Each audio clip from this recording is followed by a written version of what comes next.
Hi, it is Sunday, September 16th, and we're taking a quick look at the S&P 500 as we move into September week 3 monthly OpEx. So remember that on the S&P 500, the week 3, the monthly options for S&P 500, they expire with the average opening print on Friday morning using the ticker SET. That's $SET. I believe you use the dollar sign with it in Thinkorswim. I can't remember, but either way, just fool around with it. It should show you an index called the average flexible settlement price, average open flexible settlement price, or something like that is what it's called. But that's what those options will settle on. And that's why you'll see two different expirations for the 21st when you look at the S&P 500 options. The big set with the most volume and liquidity are the ones that expire in the open. Those are the September monthlies. And as we get a little further into the week, you'll see volume come out of those as people roll out of those and into the ones that expire at the end of the day on Friday. Okay, anyway, let's take a look at the S&P 500 here. Over on the left-hand side, you see the all-time high that we made on August 29th. And we had a downtrend that started from there that lasted 1, 2, 3, 4, 5, 6 days. On that 6 days, on that sixth day, on September 7th, that was not this Friday, but the Friday before, we got down to 28.64.12. So that marks our September low so far. And here we are in day 1, 2, 3, 4, 5 as of Friday. So we stuck the landing and made 5 days up. One more day will tie us together with this down leg here. And as far as being underneath the 10-day simple moving average, this is always this sort of dark electric blue line on all the charts I post. We had 1 close, 2, 3, 4, 5, 6, and then on the 7th day we finally came out from underneath that. So we're seeing a pattern here: 6 days down here, 6 days closing underneath the 10-day, and here we are, day 5, and Monday makes day 6 of an up leg. Now, I just posted a video about FedEx.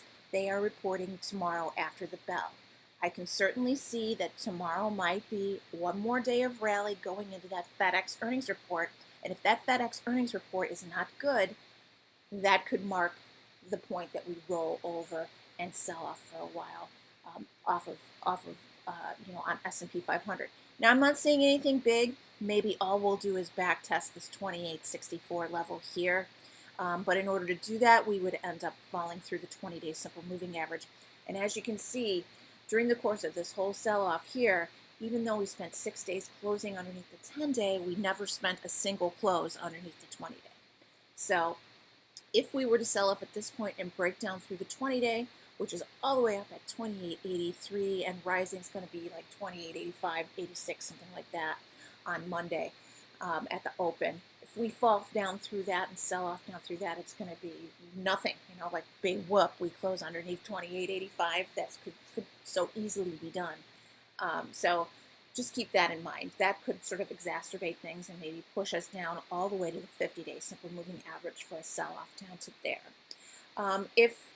If we have a sideways day tomorrow or even close a little lower, we could easily be seeing that as a sort of reset switch on the S&P 500 ahead of that FedEx earnings report in case it is bullish, so that we have a sort of, press of the reset switch and a new leg that we can have up in the S&P 500. Because otherwise, if we close up tomorrow and then have a great report out of FedEx, what are we going to do? Are we going to go up for 6 more days and make it a 12-day run? I don't know. People are going to be really nervous and all of that. So I could certainly see possibility for maybe a little bit of weakness on Monday. I didn't think about this on Friday. I didn't even realize that FedEx was reporting. I was just counting these days. That's why I only went into calls that expire on Wednesday for next week. I didn't go out to calls for Friday because I had the feeling that we only had maybe one more day. Maybe a big poof. Maybe we're just going to go up, maybe even mark a nominal new all-time high and then come down for a couple of days. I kind of thought that Monday was just sort of going to be like the big splash, and then we rest for a while. So anyway, I just wanted to get a video out about that. But as long as I'm here, let's talk about the next things that occur to the upside. I've finally gone ahead and adjusted this channel. This channel here, this was something that we kept banging into all spring and summer long, and then finally broke on out above it into this new all-time high that we made in August. So I went ahead and I switched up the channel and readjusted it to account for this high. So we have kind of like a fresh look at the channel now. Up to new highs, my next three targets would be 29.36, 29.43, 29.49 to 29.50. If we're just going to sort of hit the top of this newly placed channel, that sort of fits right into the pocket here between those first two targets. This first upside target would be plus 5% on the August low. The second target would be ×2, the August 15th low that went down to 28.02, back to taking out the original all-time high set in January at 28.72. So ×2 of that move from the August low to taking back the January high, January all-time high, would get us up to 29.43.